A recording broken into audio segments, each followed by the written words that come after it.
सिर्फ 23 साल की उम्र और एक ऐसा नाम जो आज भी तिरंगे के साथ लिया जाता है। एक नौजवान जिसने मौत को चुना ताकि आने वाली पीढ़ियां आज़ादी की हवा में सांस ले सकें।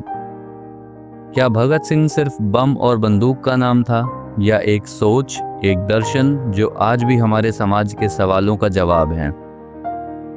अगर आप भी जानना चाहते हैं भगत सिंह के जीवन की असली कहानी, उनके विचारों की गहराई और उस बलिदान का मतलब जो किताबों से कहीं ज़्यादा बड़ा है, तो इस ऑडियो बुक को आखिरी सेकंड तक ज़रूर सुनें।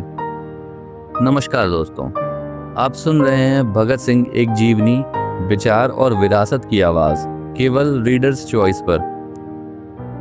कहानी की शुरुआत होती है 1907 में, पंजाब के एक छोटे से गांव से, जहां क्रांति ने पहली बार सांस ली थी। 1907 का साल था।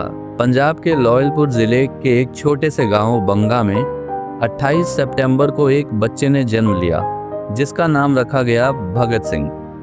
ये वही समय था जब भारत में आज़ादी की मांग तेजी से हो रही थी और अंग्रेजों का शासन और भी ज्यादा क्रूर बनता जा रहा था।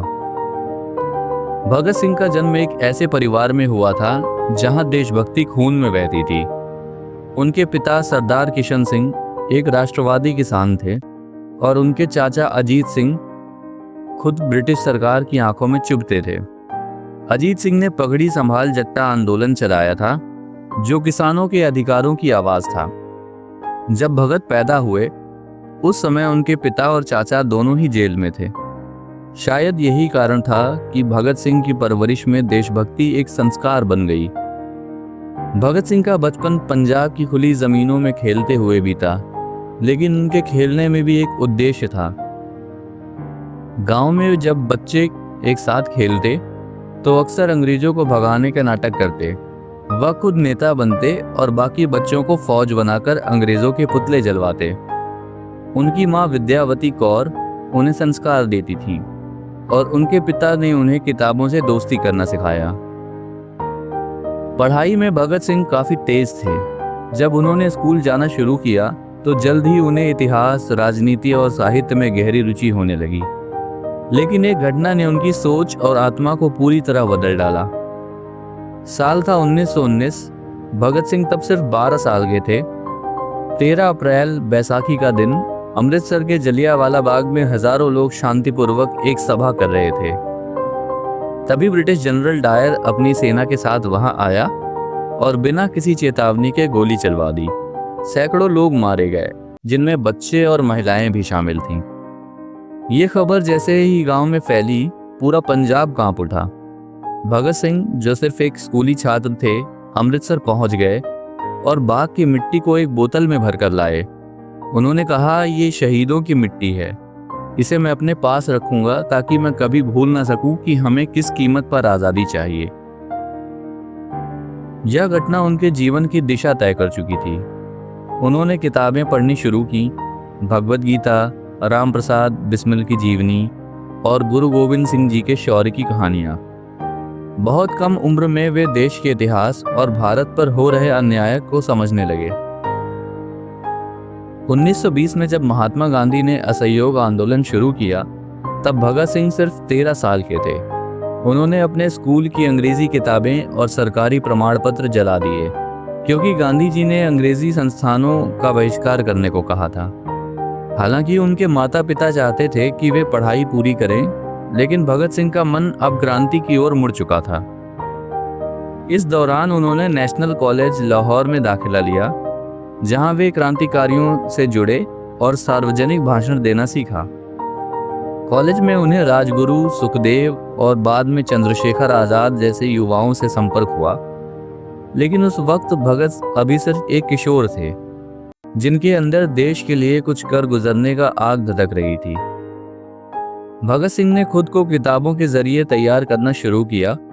वे कहते थे, क्रांति की तलवार विचारों की शान पर तेज होती है। मार्क्स, लेनिन, टॉल्स्टॉय और विवेकानंद, इन सब की किताबें उन्होंने पढ़ी।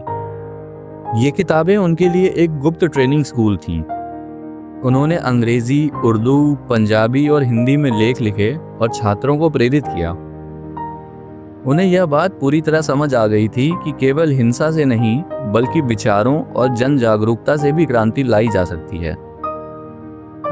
उनके परिवार वाले चाहते थे कि भगत सिंह शादी कर लें, लेकिन भगत का जवाब साफ था, मुझे अपनी दुल्हन मिल गई है और उसका नाम है आज़ादी। जब उन पर शादी का दबाव डाला गया तो वो घर छोड़कर कानपुर चले गए और क्रांतिकारी गतिविधियों में शामिल हो गए। भगत सिंह के चाचा सरदार अजीत सिंह का उन पर गहरा प्रभाव पड़ा। अजीत सिंह ने पहले ही ब्रिटिश सरकार के खिलाफ पगड़ी संभाल जट्टा आंदोलन चलाया था, जिसमें किसानों को उनके अधिकारों के लिए लड़ने के लिए प्रेरित किया गया था। अजीत सिंह को भगत सिंह एक मार्गदर्शक की तरह मानते थे। अजीत सिंह को अंग्रेज सरकार ने देश निकाला दे दिया और वो अफगानिस्तान चले गए थे। इससे भगत सिंह के मन में अंग्रेजी हुकूमत के प्रति और भी अधिक आक्रोश उत्पन्न हुआ। वह अब केवल भाषण और बहस तक सीमित नहीं रहना चाहते थे, अब वे क्रियाशील बनना चाहते थे। कॉलेज के पुस्तकालय में भगत सिंह ने रूस की क्रांति, कार्ल मार्क्स, लेनिन और भारतीय क्रांतिकारियों की आत्मकथाएं पढ़ीं। वे किताबों के माध्यम से समझ चुके थे कि अंग्रेजों से लड़ाई केवल लाठी गोली की नहीं बल्कि विचारधारा की भी है। उन्होंने महसूस किया कि भारत में स्वतंत्रता केवल शासन परिवर्तन नहीं बल्कि सामाजिक और आर्थिक क्रांति के साथ ही आना चाहिए। विचारों का यह बदलाव धीरे धीरे उन्हें गांधीवादी अहिंसा से अलग कर रहा था। उन्होंने महात्मा गांधी का सम्मान तो किया, लेकिन वे यह भी मानते थे कि केवल अहिंसा से आज़ादी नहीं मिल सकती, विशेष रूप से जब ब्रिटिश सत्ता इतने क्रूर और अन्यायपूर्ण ढंग से शासन कर रही हो। भगत सिंह ने इस समय से ही लेखन शुरू कर दिया था। वे अकाली, कीर्ति और अन्य पत्रिकाओं के लिए लेख लिखते थे। इनमें वे मजदूरों, किसानों और छात्रों की समस्याओं को उठाते और ब्रिटिश साम्राज्यवाद के खिलाफ तर्कों के साथ रखते थे। उनके लेखों की भाषा में आग थी, लेकिन वो आग अंधी नहीं थी, वह ज्ञान और तर्क से जल रही थी। वे हर बार प्रमाण देते और अंग्रेजी सरकार की नीतियों की पोल खोलते। 1923 में भगत सिंह ने लाहौर में नवयुवक भारत सभा की स्थापना की। इसका उद्देश्य था युवाओं को राजनीतिक रूप से जागरूक बनाना और भारत को स्वतंत्रता की ओर ले जाने के लिए संगठित करना। इस सभा में भाषण, चर्चाएं और विचारों का आदान प्रदान होता था। भगत सिंह खुद इनमें सक्रिय रहते और युवाओं को प्रेरित करते। वे कहते थे, क्रांति केवल खून बहाने से नहीं आती, बल्कि जब युवा अपने मन और मस्तिष्क को क्रांति के लिए तैयार कर ले, तब असली बदलाव आता है। 1924 का साल भगत सिंह के जीवन में एक निर्णायक मोड़ लेकर आया। अब वह एक पढ़ा लिखा और वैचारिक रूप से परिपक्व युवा बन चुके थे। किताबों, भाषणों और लेखन के जरिए वे समझ चुके थे कि ब्रिटिश साम्राज्यवाद के खिलाफ केवल नारों से काम नहीं चलेगा। बदलाव लाने के लिए अब संगठन, रणनीति और बलिदान की जरूरत थी। इस सोच ने उन्हें जोड़ा एक ऐसे संगठन से जो ब्रिटिश शासन के खिलाफ सशस्त्र क्रांति की तैयारी कर रहा था, Hindustan Republic association means HRA। जब परिवार ने भगत सिंह पर शादी का दबाव डाला तो उन्होंने घर छोड़ दिया और कानपुर चले गए। यहाँ उन्होंने अपनी पहचान छिपाकर एक प्रिंटिंग प्रेस में काम करना शुरू किया और कुछ समय गणेश शंकर विद्यार्थी के प्रताप अखबार से भी जुड़े। प्रताप में काम करते हुए भगत सिंह को पत्रकारिता के माध्यम से जनता तक क्रांतिकारी विचार पहुंचाने का मौका मिला, लेकिन साथ ही उन्हें कुछ नए साथी मिले, जैसे बटुकेश्वर दत्त, शिव वर्मा और महावीर सिंह। ये सभी युवा भगत सिंह जैसा ही सोचते थे, देश के लिए कुछ बड़ा करने का। हिंदुस्तान रिपब्लिकन एसोसिएशन की स्थापना राम प्रसाद बिस्मिल, अशफाक उल्लाह खान और चंद्रशेखर आजाद जैसे महान क्रांतिकारियों ने की थी।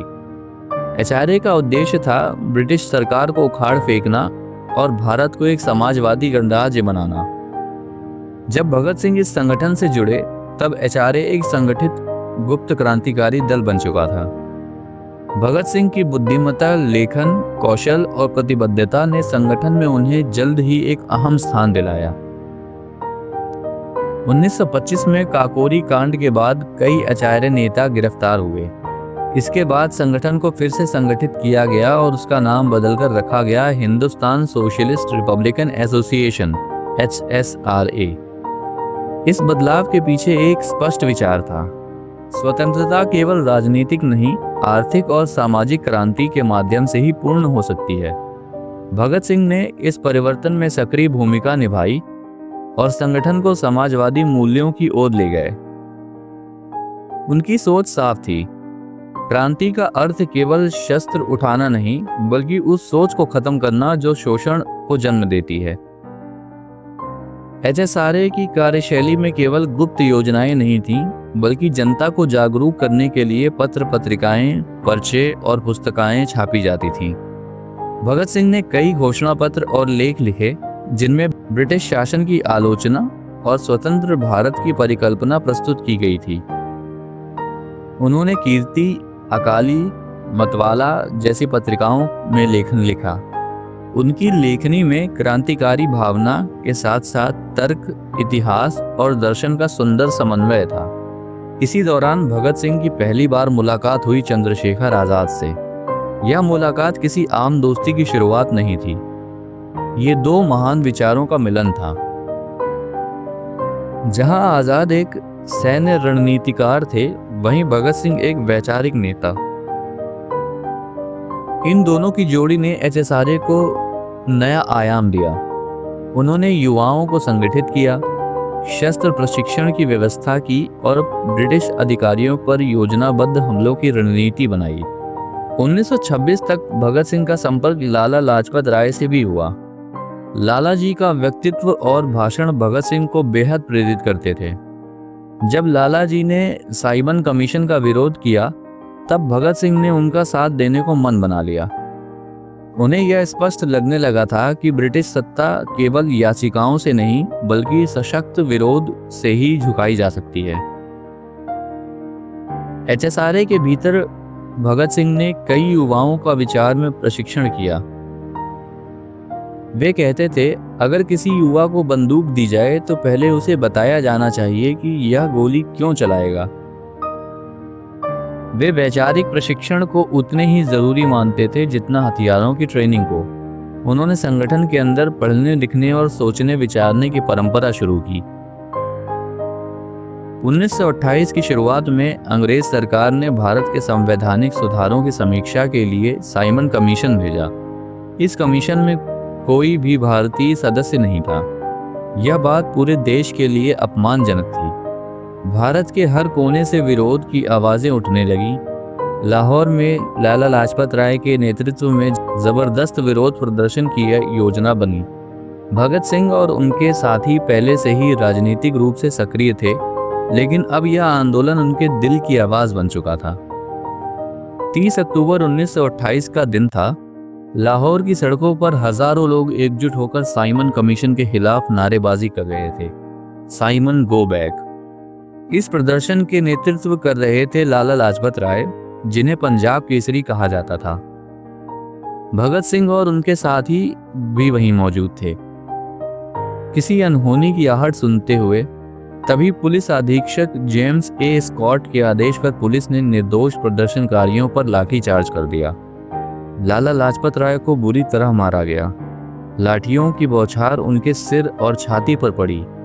लाला जी खून से लथपथ हो गए, लेकिन एक शब्द बोले बिना खड़े रहे। उन्होंने वही ऐतिहासिक शब्द कहे, मेरे शरीर पर पड़ी हर लाठी का प्रहार ब्रिटिश साम्राज्य की ताबूत की कील बनेगा। लाला जी घायल होकर कुछ ही दिनों बाद 17 नवंबर 1928 को शहीद हो गए। यह खबर जैसे ही भगत सिंह तक पहुंची, वह भीतर से हिल गए। यह अब राजनीति नहीं, निजी बदला बन चुका था। भगत सिंह ने निर्णय लिया, अगर अंग्रेजी हुकूमत यह समझती है कि वह हमें लाठियों से दबा देगी, तो हम उसे बताएंगे कि भारत युवा क्या कर सकता है। अब भगत सिंह, राजगुरु और सुखदेव ने मिलकर एक योजना बनाई।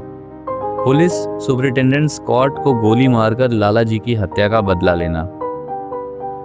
भगत सिंह और राजगुरु ने स्कॉट पर हमला करने की योजना बनाई, लेकिन एक पहचान की भूल हो गई। स्कॉट की जगह गलती से असिस्टेंट सुपरिटेंडेंट जॉन सॉन्डर्स को गोली मार दी गई, जो उसी दिन बाइक पर निकला था। 17 दिसंबर 1928 दोपहर का समय, सॉन्डर्स बाइक पर आ रहा था। राजगुरु ने पहले सटीक निशाना लगाकर गोली चलाई और भगत सिंह ने दूसरी गोली चलाई, जो सीधे उसके सिर में लगी। वह मौके पर ही मर गया। योजना पूरी हुई, लेकिन गलत व्यक्ति मारा गया। हमले के बाद भगत सिंह को लाहौर से निकलना था। उन्होंने अपने बाल कटवा लिए, पहनावा बदला और दुर्गा भाभी के साथ एक नवविवाहित जोड़े की तरह ट्रेन में सवार होकर लखनऊ निकल गए। यह योजना बटुकेश्वर दत्त और अन्य साथियों ने तैयार की। दुर्गा भाभी ने न केवल भगत सिंह को सुरक्षा दी, बल्कि खुद को खतरे में डालकर क्रांति को बचाया। इस घटना के बाद HSRA ने एक पर्चा जारी किया, लाला लाजपत राय की हत्या का बदला हमने लिया है, हमारे उद्देश्य आतंक नहीं न्याय है। इस संदेश ने अंग्रेज सरकार को हिला दिया।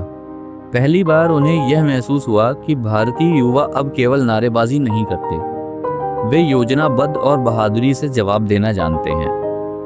यह घटना भगत सिंह को एक जननायक बना गई। हर युवा उनकी तस्वीर अपने कमरे में लगाने लगा।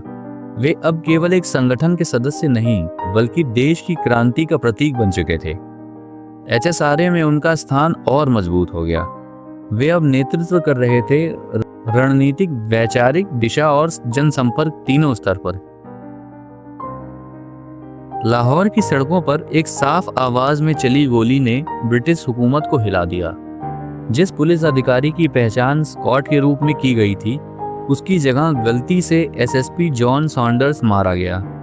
गोली राजगुरु ने चलाई और अंतिम बार भगत सिंह ने किया, सिर पर। लेकिन इस हत्या के पीछे मकसद आतंक फैलाना नहीं था। यह एक सीधा प्रतिशोध था लाला लाजपत राय की हत्या का, जिसे अंग्रेज सरकार लाठी मारकर दबा चुकी थी। हत्या के बाद भगत सिंह और उनके साथियों को मालूम था अब ब्रिटिश पुलिस उन्हें जिंदा नहीं छोड़ेगी, इसलिए बच निकलने की योजना पहले से तैयार थी। भगत सिंह ने एक कागज छोड़ा जिसमें साफ लिखा था, हमारा इरादा हत्या करना नहीं था, परंतु यह न्याय का एक रूप था। यह आतंक नहीं, चेतावनी थी। इस बयान के बाद पूरा लाहौर 3 दिनों तक दहशत में रहा और अंग्रेज अफसरों ने अपने घरों से निकलना बंद कर दिया। भगत सिंह ने अब तय किया कि वह गिरफ्तार नहीं होंगे, बल्कि क्रांति की ज्वाला को और भड़काएंगे।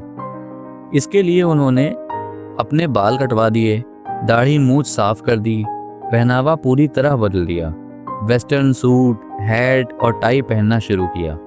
अब वह बलवंत सिंह के नाम से HSRA के भीतर काम कर रहे थे। उनकी ये नई पहचान इतनी प्रभावी थी कि ब्रिटिश पुलिस उन्हें पहचान ही नहीं सकी। अब भगत सिंह HSRA के अंदर और गहराई से काम करने लगे।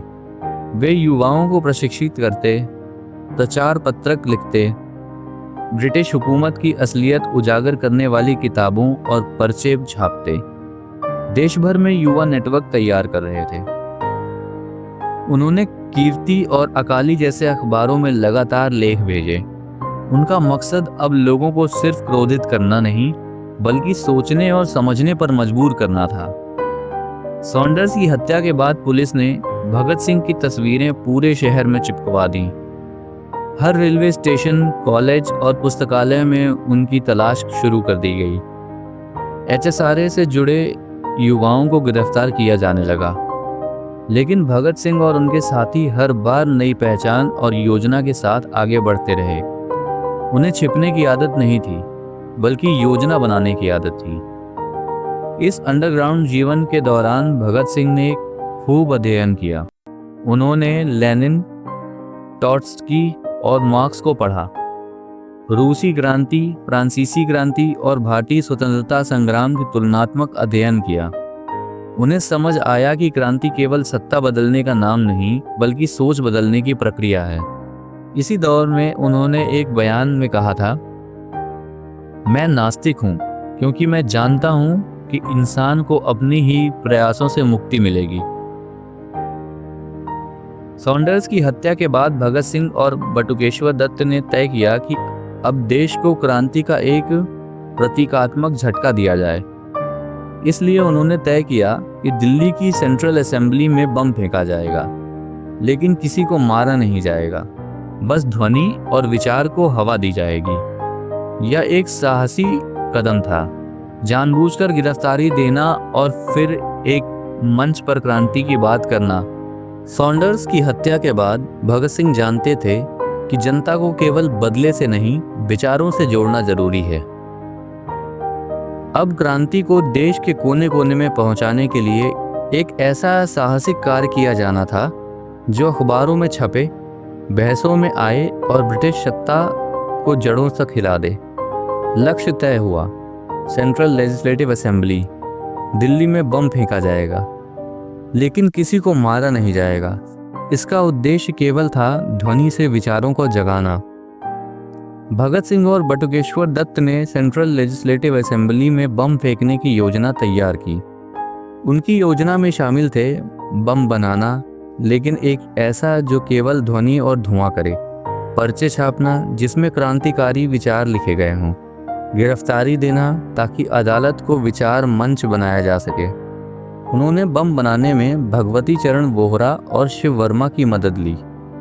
दिल्ली की सेंट्रल लेजिस्लेटिव असेंबली में पब्लिक सेफ्टी बिल और ट्रेड डिस्प्यूट बिल पर चर्चा चल रही थी। यह बिल भारतीयों के खिलाफ थे और सरकार को और ताकत देते। दो युवक, भगत सिंह और बटुकेश्वर दत्त, दर्शक दीर्घ में बैठे थे।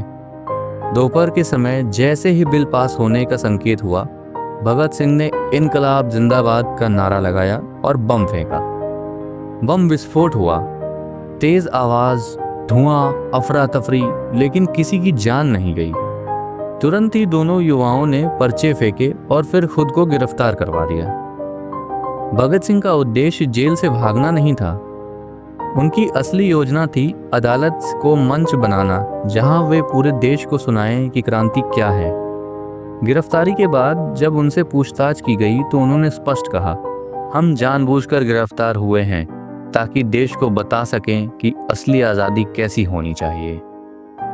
वे अदालत में वकील की भाषा नहीं, आंदोलन की भाषा में बोले।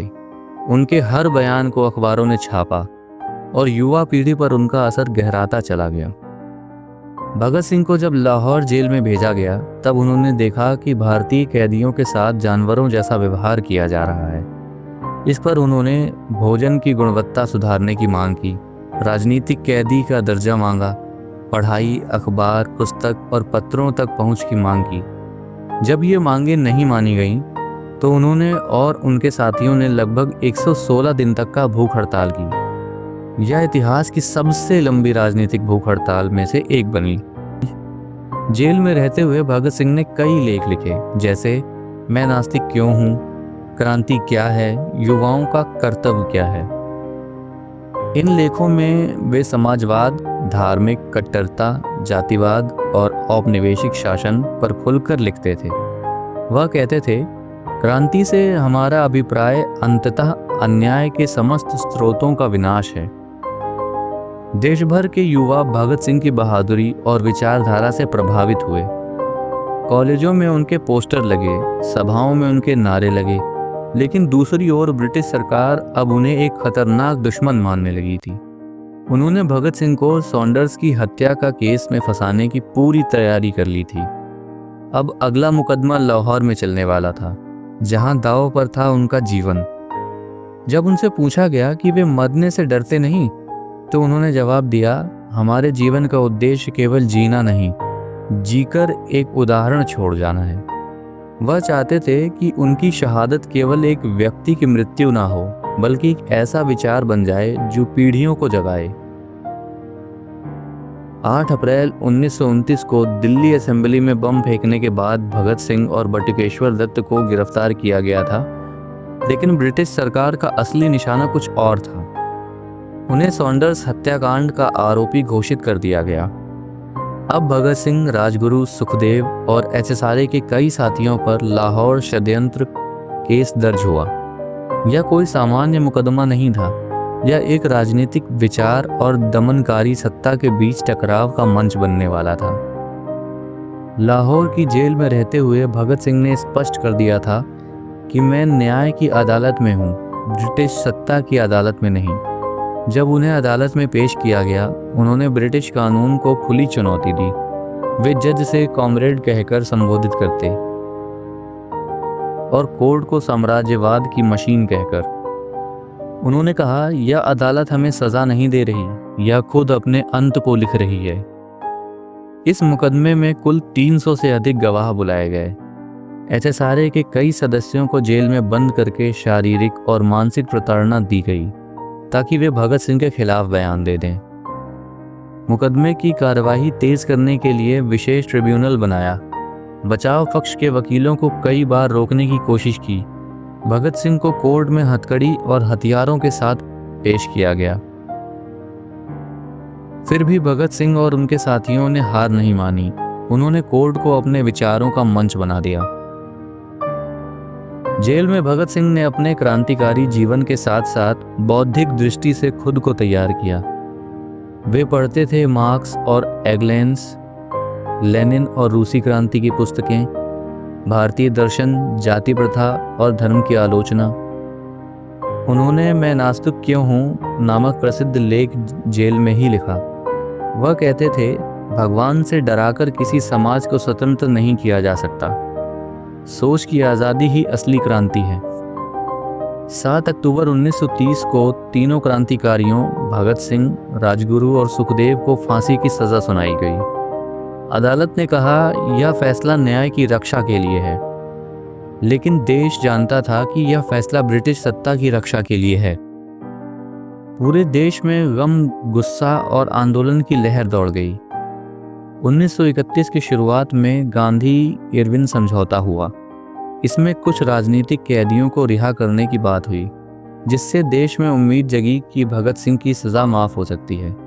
हजारों लोगों ने गांधी जी से अपील की, जलसे निकाले, हस्ताक्षर अभियान चलाए, लेकिन गांधी जी इस मुद्दे पर सख्ती से चुप रहे। उन्होंने भगत सिंह की फांसी को रोकने का खुला समर्थन नहीं दिया।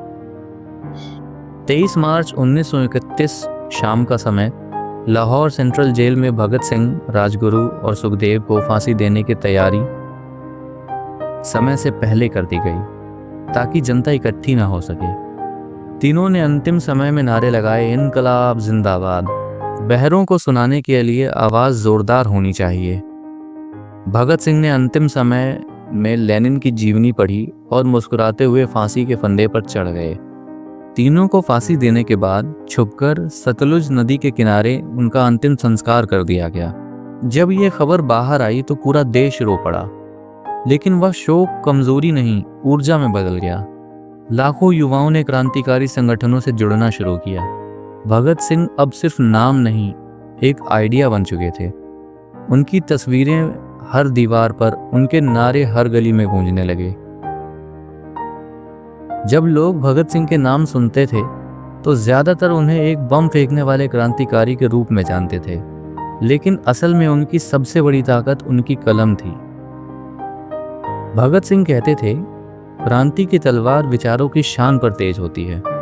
उन्होंने जेल में रहते हुए जितना लिखा उतना शायद किसी क्रांतिकारी ने नहीं लिखा। उनके विचार आज भी पीढ़ियों को झकझोरते हैं, चेताते हैं और प्रेरणा देते हैं।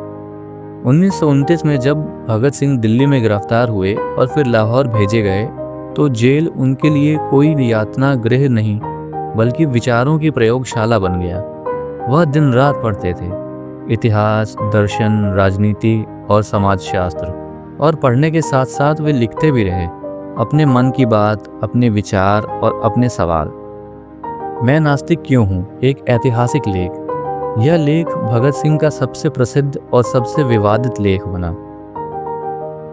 इसमें उन्होंने धर्म, ईश्वर और समाज के रिश्ते को तर्क के साथ चुनौती दी। वे लिखते हैं, मैं ईश्वर में विश्वास नहीं करता क्योंकि वह न्याय नहीं करता। एक गरीब बच्चे को भूख से मर जाना अगर ईश्वर की इच्छा है तो मैं ऐसे ईश्वर को नहीं मान सकता। उनकी सोच थी, ईश्वर के नाम पर जनता को डराकर शोषण करने वाली व्यवस्था को खत्म किया जाना चाहिए। Bhagat Singh marks, Lenin, Trotsky और माओ जैसे विचारकों से प्रभावित थे। उन्होंने भारतीय स्वतंत्रता संग्राम को सिर्फ राजनीतिक नहीं, सामाजिक, आर्थिक क्रांति के रूप में देखा। वे मानते थे आज़ादी सिर्फ अंग्रेज़ों से नहीं चाहिए, बल्कि पूंजीवाद, जातिवाद और सामंती सोच से भी चाहिए। उनका सपना था एक ऐसा भारत जहां ना कोई भूखा हो, ना बेरोजगार, ना दलित, ना शोषित। इसलिए उन्होंने एचएसआरए का नाम बदलकर हिंदुस्तान सोशलिस्ट रिपब्लिकन एसोसिएशन रखा। आज जब भगत सिंह को याद किया जाता है तो बहुत कम लोग हैं जो जानते हैं कि वे महिलाओं की समानता के बड़े समर्थक थे, छुआछूत और जातिवादी के सख्त विरोधी थे। उन्होंने लिखा, अगर ब्राह्मण जन्म से ऊंचा है तो मेहनत करने वाला दलित क्यों नीचा। क्रांति केवल पुरुषों की जिम्मेदारी नहीं, महिलाएं भी बराबर की साझेदारी हैं। भगत सिंह ने बहुत कम उम्र में ही पत्रकारिता शुरू कर दी थी। उन्होंने कीर्ति, मतवाला और प्रताप जैसी पत्रिकाओं में क्रांतिकारी लेख लिखे। उनके प्रमुख लेख में शामिल हैं क्रांति क्या है, युवाओं का कर्तव्य, हम क्यों लड़ रहे हैं, बंदूक से नहीं विचार से डरते हैं। वो एक शानदार लेखक थे जो सीधे दिल को छूते थे और दिमाग को झकझोरते थे। भगत सिंह का सबसे बड़ा युद्ध था पुरानी सोच से। वे कहते थे, अगर आज हम अंग्रेज़ों को हटा भी दें लेकिन पुरानी सोच को ना हटाएं तो फिर कोई नया शोषक आ जाएगा। इसलिए उन्होंने धर्म, परंपरा, अंधविश्वास और जातिवाद पर सबसे ज़्यादा प्रहार किया। वे तर्क, विज्ञान और समानता के सबसे बड़े समर्थक थे। उनकी पढ़ने लिखने की ललक इतनी अधिक थी कि जेल में उन्होंने सैकड़ों किताबें पढ़ डाली। Das Kapital, Karl Marx, the state of revolution, Lenin, the origin of family, private property and the state by Engels, why I am an atheist, उन्होंने खुद लिखा। उनका अध्ययन गहरा था और उसका असर उनके हर विचार में दिखता था। आज जब देश कई सामाजिक, धार्मिक और राजनीतिक संकटों से गुजर रहा है, भगत सिंह के विचार और भी प्रासंगिक हो जाते हैं। वो धर्म के नाम पर राजनीति नहीं चाहते थे। वो आर्थिक समानता और शिक्षा की क्रांति चाहते थे। वो विज्ञान, तर्क और मानवता आधारित समाज चाहते थे। उनकी शहादत से ज़्यादा ज़रूरी है उनकी सोच को जीवित रखना। 23 मार्च 1931 लाहौर सेंट्रल जेल का अंधेरा, रात 7 बजे का समय। जेल के भीतर से अचानक नारे गूंजते हैं, इनकलाब जिंदाबाद, साम्राज्यवाद मुर्दाबाद। फिर तीनों क्रांतिकारी भगत सिंह, सुखदेव और राजगुरु बिना किसी भय के फांसी के फंदे की ओर बढ़ते हैं। उनकी चाल में डर नहीं, गर्व था, जैसे वे मृत्यु नहीं, क्रांति की अंतिम मंजिल की ओर बढ़ रहे हों। सरकार ने इन तीनों को तय समय से पहले फांसी दी, रात को, ताकि कोई जन आंदोलन न खड़ा हो और फिर बिना परिवार को बताए उनकी लाशों को सतलुज नदी के किनारे ले जाकर चुपचाप जला दिया। जब गांव के लोगों ने यह देखा तो हजारों की भीड़ जमा हो गई। उनकी राख को चुराकर लोग अपने घर ले गए, जैसे कोई तीर्थ हो। 23 मार्च की सुबह जब खबर बाहर आई, पूरा भारत रो पड़ा। स्कूलों और कॉलेजों में हड़ताल हो गई। लाहौर से लेकर लखनऊ, कलकत्ता और बम्बई तक जुलूस निकले। अंग्रेजी हुकूमत के खिलाफ गुस्से का तूफान फट पड़ा। एक बुजुर्ग महिला ने अखबार के पन्ने पर लिखा, आज मेरे बेटे भगत को मारा गया, लेकिन आज मुझे 100 बेटे मिल गए। गांधी इरविन समझौते के बाद लोगों को उम्मीद थी कि गांधी जी भगत सिंह की फांसी रुकवाएंगे, लेकिन ऐसा नहीं हुआ। देश का युवा, विशेषकर छात्रों और क्रांतिकारियों ने गांधी जी से सवाल किया, आपने सत्याग्रह के नाम पर अंग्रेज़ों से वार्ता की, लेकिन भगत सिंह की जान बचाने के लिए आवाज़ तक नहीं उठाई। गांधी जी ने जवाब दिया, मैंने कोशिश की थी, लेकिन अंग्रेज़ तस से मस नहीं हुए। फिर भी यह आंदोलन में एक नई दरार छोड़ गया। क्रांतिकारी और गांधीवादी विचारधारा के बीच टकराव स्पष्ट होने लगा। अब भगत सिंह कोई एक युवा नहीं रहे, वो एक विचार बन चुके थे। हर नौजवान उनकी तरह बनना चाहता था और उनकी लिखी बातें अखबारों के जरिए गांव-गांव में पहुंच रही थीं। देश भर में एक नाम आम हो गया था, शहीद आजम भगत सिंह। सिर्फ भारत ही नहीं, दुनिया के कई देशों में भगत सिंह की फांसी की निंदा हुई। ब्रिटिश संसद में भी कुछ सदस्यों ने सवाल उठाए। अमेरिका और आयरलैंड में अखबारों ने भगत सिंह को लेनिन ऑफ इंडिया कहा। रूसी लेखक क्रुप्स्काया ने भगत सिंह की तुलना समाजवादी योद्धाओं से की। उनकी शहादत ने भारत को दुनिया के मंच पर एक क्रांतिकारी राष्ट्र के रूप में पेश किया। भगत सिंह की शहादत के बाद उन पर कई कविताएं, नाटक और गीत लिखे गए। मेरा रंग दे बसंती चोला, सरफरोश की तमन्ना अब हमारे दिल में है, वो झुके नहीं जो फांसी पर चढ़े। उनकी आत्मा शब्द में बस गई। एक क्रांतिकारी मर सकता है पर उसके विचार नहीं मरते। भगत सिंह चले गए लेकिन हमें सोचने के लिए मजबूर कर गए कि क्या आज भी इस आज़ाद भारत में हर इंसान सच में आज़ाद है? क्या हमारे समाज में गरीबी, भेदभाव, अंधविश्वास और अन्याय मिट चुका है? अगर नहीं तो आज भगत सिंह को सिर्फ याद मत करो, उनके विचारों को जियो। अगर आपको ये ऑडियो बुक पसंद आई हो, चैनल को सब्सक्राइब करें, वीडियो को लाइक करें और कमेंट में बताएं कि भगत सिंह का कौन सा विचार आपको सबसे ज़्यादा प्रेरित करता है। और याद रखें, इनकलाब सिर्फ नारे से नहीं आता, इनकलाब तब आता है जब हम खुद बदलते हैं। मिलते हैं अगले अध्याय, अगले नायक के साथ, केवल रीडर्स चॉइस पर। जय हिंद, जय क्रांति।